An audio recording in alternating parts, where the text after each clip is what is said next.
Welcome to Rejoice Online, and thank you for joining us wherever you may be this day. We believe that all are welcome without exception at God's table. God loves you. Let us respond to God's grace and love in song.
Gospel according to John, the 11th chapter.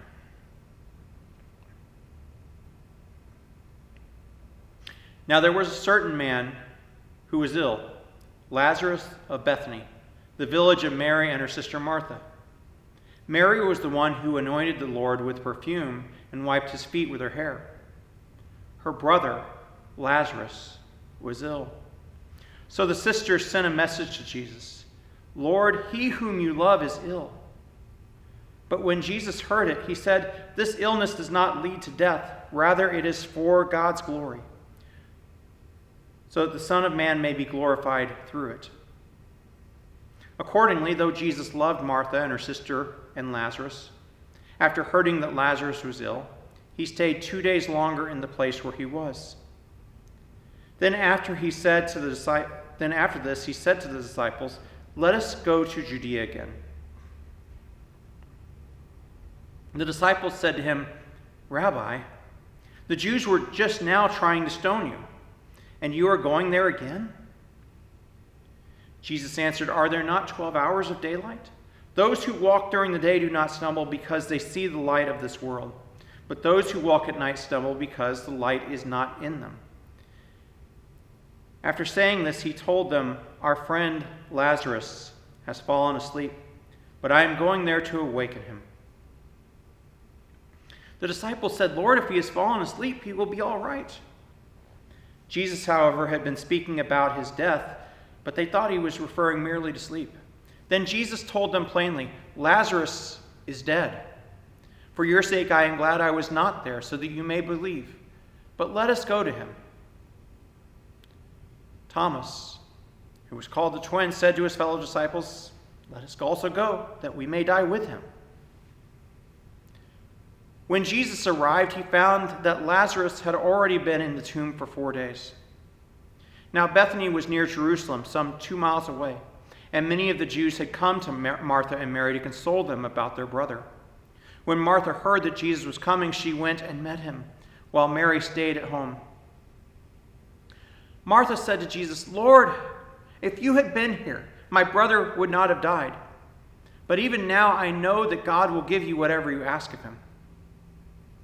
Jesus said to her, "Your brother will rise again." Martha said to him, "I know that he will rise again at the resurrection on the last day." Jesus said to her, "I am the resurrection and the life. Those who believe in me, even though they die, will live. And everyone who lives and believes in me will never die. Do you believe this?"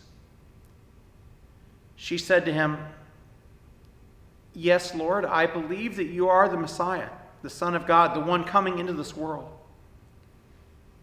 When she had said this, she went back and called her sister Mary and told her privately, "The teacher is here and is calling for you." And when she heard it, she got up quickly and went to him. Now Jesus had not yet come to the village, but was still at the place where Martha had met him.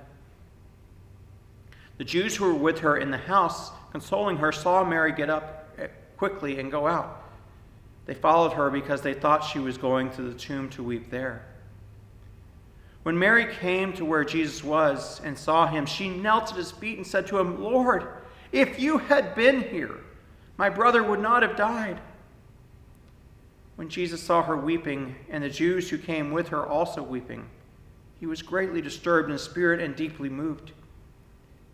He said, "Where have you laid him?" They said to him, "Lord, come and see." Jesus began to weep. So the Jews said, "See how he loved him?" But some of them said, "Could not he who opened the eyes of the blind man have kept this man from dying?" Then Jesus, again greatly disturbed, came to the tomb. It was a cave, and a stone was lying against it. Jesus said, "Take away the stone."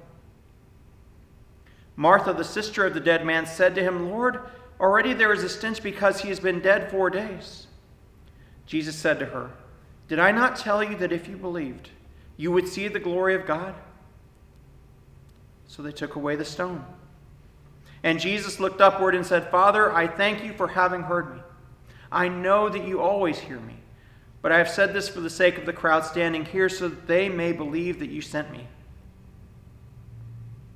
When he had said this, he cried out in a loud voice, "Lazarus, come out." The dead man came out, his hands and feet bound with strips of cloth, and his face wrapped in a cloth. Jesus said to them, "Unbind him and let him go." Many of the Jews, therefore, who had come with Mary and seen what Jesus did, believed in him. The Gospel of the Lord. Let us pray.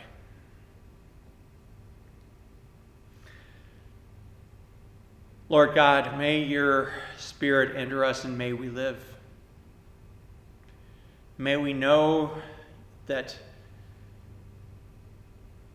as long as you live, our lives are lived in you. In Jesus' name we pray.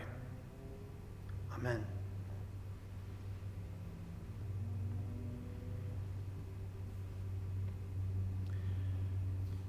I've never been a fan of skeletons. I've always found them somewhat disturbing. And, like when I was in the Army or you go to concerts and they would have lots of shirts that have skulls and bones and things like that on them. And I would always gravitate away from those things. And I think part of it is just that natural not wanting to be reminded of death. And I know that part of that is our tradition to where we come together at the beginning of this season and we remember that we are dust and to dust we shall return.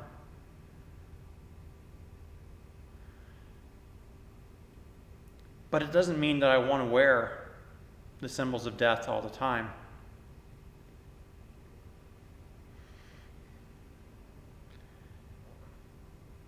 And yet, we follow a God of resurrection. We follow a God of new life. We follow a God who can take that which seems like it is dead and breathe new life into it, bring old and dead bones together and put upon them the sinews and the flesh and the muscle and all that goes in it, and breathe God's breath into it and bring that which is dead back to life. We believe that death is not the end, that death is maybe the last enemy to be destroyed, but we trust that in Christ that does happen. That sin and death and our past no longer have that binding on us. And that's what the image of the Valley of the Dry Bones is all about. Where God takes Ezekiel to a place that is filled with the signs of death. And not just recent death where you think somebody can be revived, but cold, dry, dusty death that molders, that says there's no life left here. There's no marrow left in these bones. It's dried out. There is no sign that life can return to here.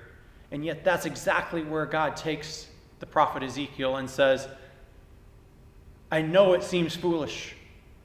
I know that it seems crazy, but prophesy to these bones. Tell them that they could live again. Tell them this people that has forgotten what it not only means to live, but who they are, that they can find new life again. Prophesy to them. And so Ezekiel does. And then God says, prophesy to the wind, to the breath, to the spirit. And again, it's all the same word there. So there's a lot of wordplay in here that we miss in English because they keep switching back and forth between wind and spirit and breath. But speak to the wind. Tell the four winds to come. Tell the spirit to come. Tell the breath to come into these that have been reformed but still have no animation, have no breath in them, have no life in them. Tell God's Spirit to perform recitation.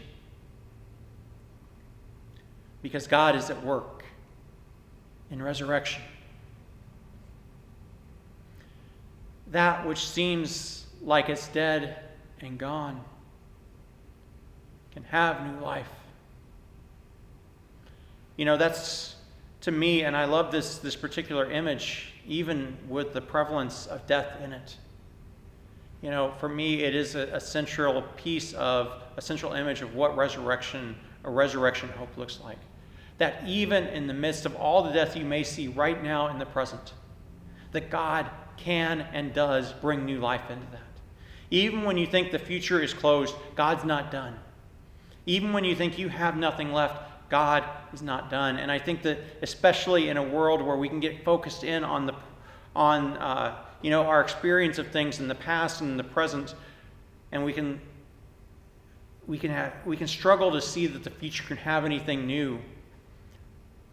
We follow a God of hope. We follow a God of new life.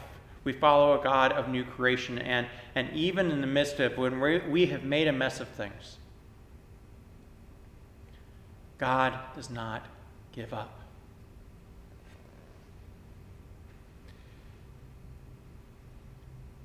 The story of Lazarus is a story of the vast majority of the people in the story are able to see things as they encounter them.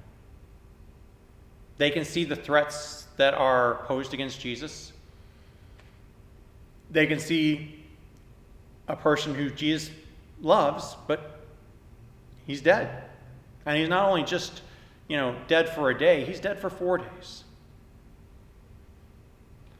And again, the way most of us encounter the world, dead is dead. That's the end. But faith tells us something different.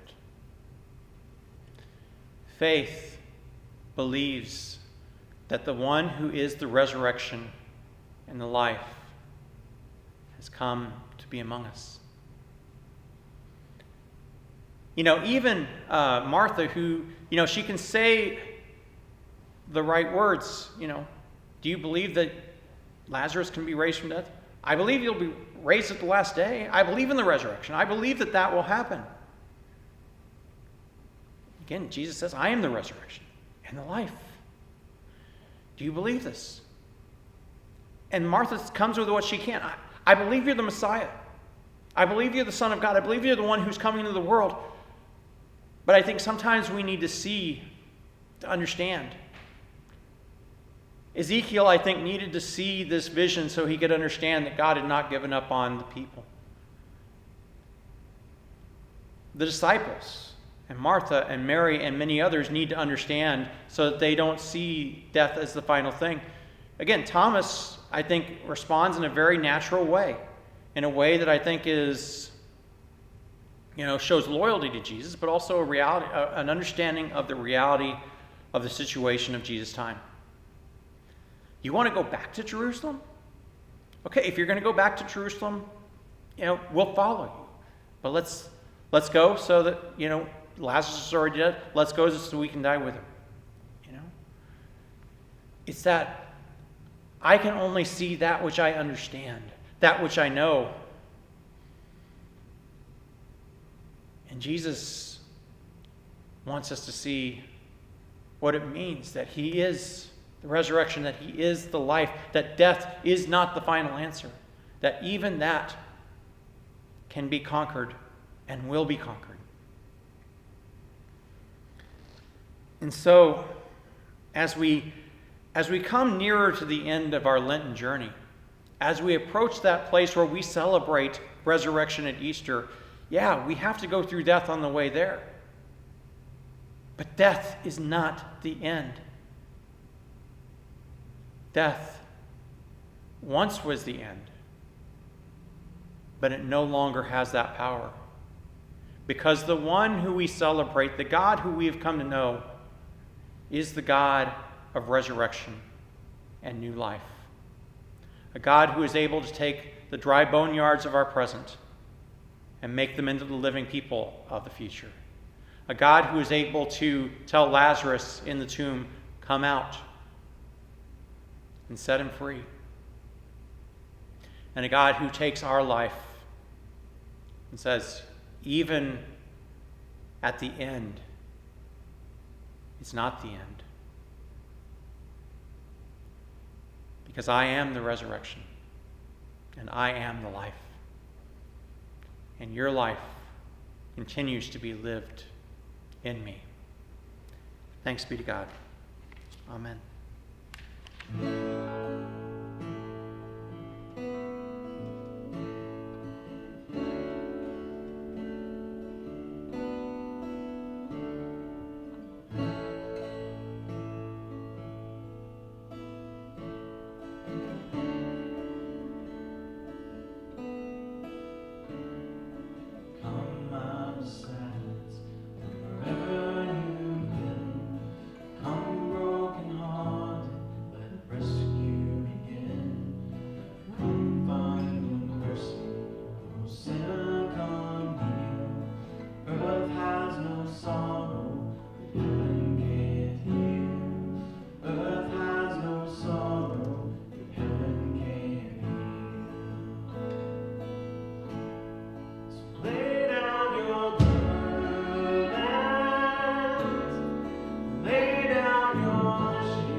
As we have witnessed God's word and love this day, we are called to reflect both to the world around us.